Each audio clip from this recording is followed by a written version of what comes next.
The primary constraint on scaling hyperscale AI infrastructure has shifted. We have moved past the limits of digital logic and into a crisis of thermal management and power density. While AI digital logic continues to scale in performance, the physical infrastructure required to support those calculations has not kept pace. This has created a severe bottleneck at the physical layer of the data center. Analog Devices' Q3 2026 financial results provide empirical proof of this shift, as the market begins to value the hardware that manages these physical constraints.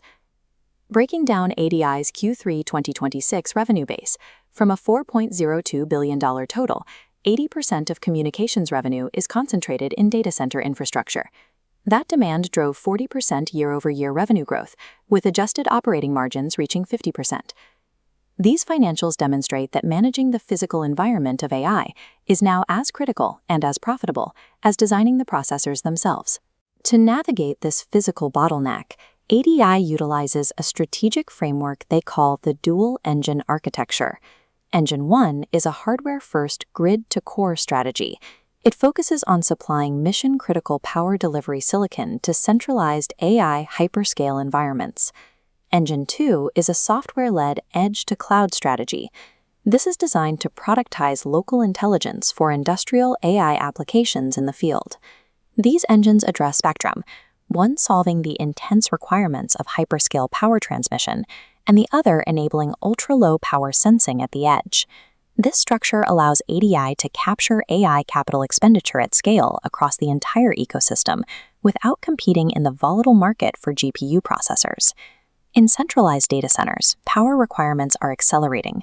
A server rack that consumed 120 kilowatts 2 years ago is projected to require a full megawatt by the end of the decade. At 1 megawatt densities, legacy 48-volt power architectures fail. They would require impossibly thick cabling and introduce severe inefficiencies into the system. This schematic compares a standard 48-volt rack to an 800-volt DC rack to illustrate the physics of I²R resistive feed losses. High current running through standard copper generates significant thermal energy, which becomes the primary enemy of dense compute.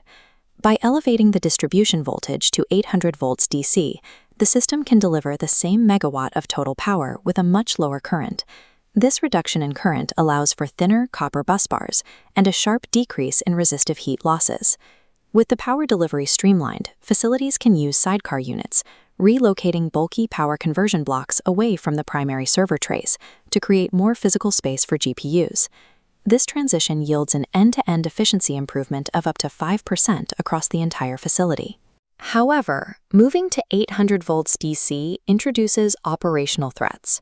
Live tray maintenance at this voltage carries a severe risk of high-energy electrical arcing. To mitigate this, ADI produces high-voltage hot swap controllers, which act as a mandatory physical firewall at the rack interface. These controllers manage high-energy inrush currents, isolate system faults, and provide real-time telemetry to operators. ADI's hot swap protection is what makes the 800-volt transition a safe, deployable reality for hyperscalers. We have to look past the rack level and zoom into the micro-printed circuit board and the processor socket itself. Modern AI processors operate at extreme parameters, pulling approximately 6,000 amps of current at sub-1 volt levels. Delivering that current laterally across a circuit board results in unacceptable energy loss before the power ever reaches the processing core. To solve this final inch power loss, ADI acquired Empower Semiconductor for $1.5 billion. Empower's core assets are integrated voltage regulators, or IVRs, and high-density silicon capacitors. This diagram shows how IVR alters power routing. By placing conversion directly beneath the accelerator, the system moves power vertically into the chip instead of sideways across the board. This vertical delivery shrinks the power footprint on the board, reduces the component count, and increases compute density. This design cuts total system power consumption by up to 20%. For a 1 gigawatt data center, that translates to approximately $30 million in annual operating savings.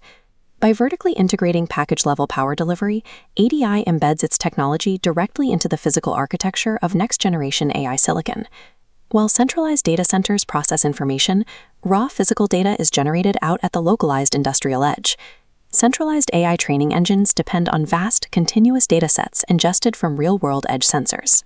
Legacy industrial connectivity has been a bottleneck, with field buses that limit bandwidth and create isolated data silos on the factory floor. ADI addresses this with its Kronos 10BASE-T1L Ethernet technology. Kronos pushes continuous IP data and up to 60 watts of power over a single twisted pair cable at distances up to 1 kilometer. In environments where cabling is impossible, high-density data flows must be bridged wirelessly. For wireless transit, ADI supplies the Apollo MXFE platform, a software-defined radio frequency transceiver. Apollo MXFE handles 10 GHz bandwidths and dense 4096 QAM modulation, required for Wi-Fi 7 and 6G networks. At the very endpoints of this layer, ADI deploys the MAX 78000 accelerator to process ingested sensor data locally at ultra-low power. These edge networks use CodeFusion Studio software for over-the-air model updates, enabling applications like autonomous robot swarms.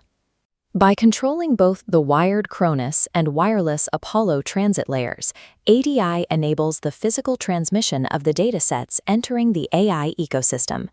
Combining edge transit with hyperscale power delivery forms a unified system loop. ADI provides the critical vascular system of the AI economy, insulated from processor volatility.